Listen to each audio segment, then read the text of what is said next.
begin with the extraordinary news conference in Washington, where President Trump spoke of his plan for the US to take over Gaza in what would be the most significant change in US policy towards the Middle East in decades.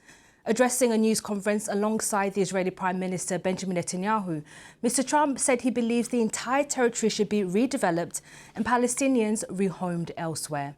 Our State Department correspondent Tom Bateman reports.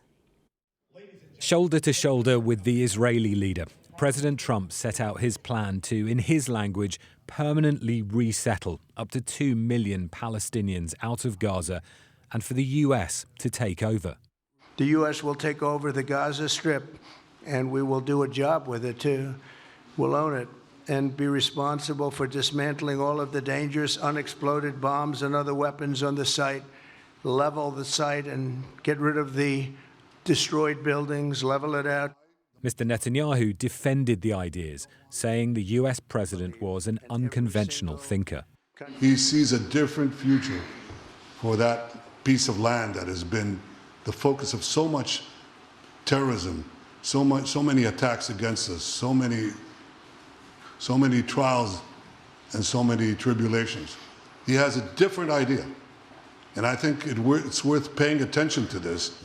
But the proposals for Gaza, with tens of thousands killed, upend years of established US policy on the region and will be seen as flying in the face of international law. Arab countries have categorically rejected what Palestinians will see as a plan for their expulsion. Mr. Netanyahu's arrival at the White House came at a critical moment for the current phased Gaza truce. But the president was asked repeatedly about his calls for Egypt and Jordan to take Palestinians permanently. Not only does Mr. Trump's proposal amount to a fundamental shift in United States policy towards Israel and the Palestinians of unprecedented proportions, but it could also have more immediate implications for the ceasefire and hostage release discussions. Netanyahu, you're a tyrant! Netanyahu! Nearby, protesters called for Mr. Netanyahu's trial at the International Criminal Court, which last year issued arrest warrants for him, his defense minister, and a Hamas leader. They called Mr. Trump's idea a plan for ethnic cleansing. Trump and his team can talk about displacing Palestinians, framing it as that Gaza is a destruction site within this real estate rhetoric. But at the end of the day, nothing will stop the Palestinians from remaining on their lands. Being Mr. Trump's first foreign guest was already an honor for the Israeli leader. But it is the president's radical and highly contested plans for Gaza that are now sparking all the response. Tom Bateman, BBC News, Washington. Well, our correspondent in Washington, Carl Nasman, described the surprise with which President Trump's announcement was greeted. I think you could probably hear some of the jaws dropping over there in London. I mean, this really does just represent a fundamental, a drastic shift in U.S. policy. What we heard from Donald Trump there at that press conference, saying to not only move nearly 2 million Palestinians potentially permanently out of that area, but then for the U.S. to come in, kind of redevelop this land and then own it, in Donald Trump's words. This is just so far away from what we've heard from previous presidents. Of course, the last president, President Biden, was very clear about there needing to be a two-state solution in the region. You walked us through some of those critical reactions. Saudi Arabia, really a very important one. We've also heard from Hamas leadership saying that plans to relocate Gazans would be a recipe for chaos and tension in the region. We've also heard from the UN Palestinian ambassador saying similar words against this policy.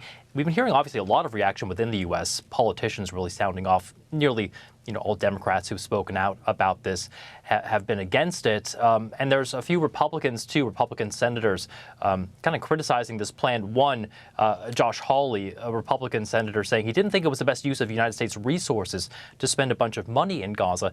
And, really, there are a lot of questions here. Of course, the legality of it in terms of international law is a big one.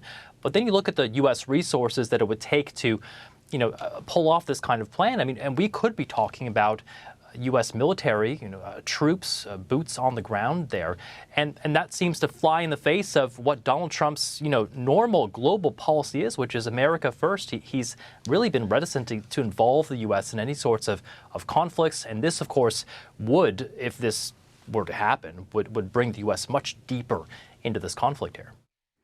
Well, let's cross live now to Jerusalem and speak to our correspondent there, Yolande Nell.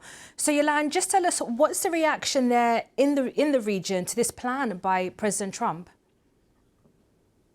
Well, there's a senior Israeli official who is quoted in the media this morning saying this visit surpassed all of our expectations and dreams. Trump raised ingenious solutions to problems that have been with Israel ever since it was first established. There's a key far-right figure, Itamar Ben-Gvir, who has been advocating what he calls Gazan migration. He is now asking the Israeli Prime Minister to take this up as official government policy, and is encouraged by what he's heard, is now suggesting also that the occupied West Bank could be emptied of Palestinians too. Of course, there are many Israelis who recognise the dangers of what is being outlined here, not least the families of hostages who remain in Gaza and now worried about what happens with the ceasefire that was agreed by the Trump administration, acting as a key mediator between Israel and Hamas. On the Palestinian side, a Hamas spokesman called the Trump proposal ridiculous and absurd, pointing out it had the potential to ignite the region. And what many Palestinians I've spoken to feel is that they're shocked. They had some hope after the ceasefire deal that President Trump could send things into a different direction, a much more positive one. They feel this is a sort of fundamental and deliberate misunderstanding of what is at the heart of the Israel-Palestinian conflict, competing claims over the same land, what is seen as being the Holy Land, and they completely dismiss the idea that, any particular plot of land can be exchanged for another here. Yolande, thank you. That's our Middle East correspondent, Yolande Nell, there in Jerusalem. Well, let's stay in Jerusalem and speak to Herb Kanan, senior contributing editor at the Jerusalem Post. Thank you for joining us on BBC News. So first of all, how feasible is this plan from President Trump? This would involve potentially the forced displacement of Gazans. Can that really happen? Look, I think a wise man once said that with Donald Trump, you don't want to take him literally, but you want to take him seriously.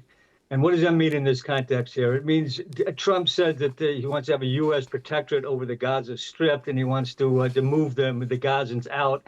Is that literally good? What's going to happen down the line? I'm not sure.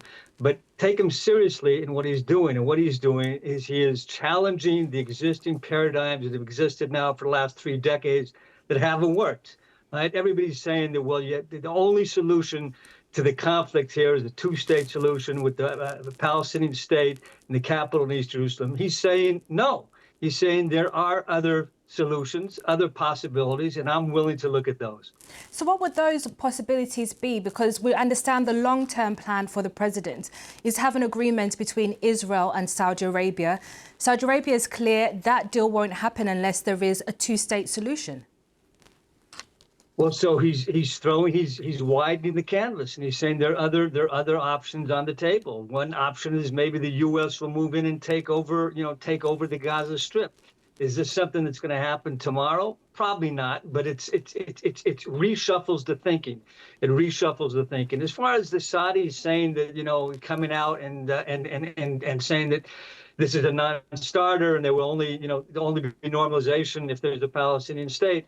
I think when the Saudis start to sit down with Trump and they discuss things and they look at the leverage that the Americans have as well, that their attitudes might change a bit. So these are starting positions, not necessarily finishing positions. But the main thing, again, I think the main importance here is that there are new ideas on how to look at the conflict.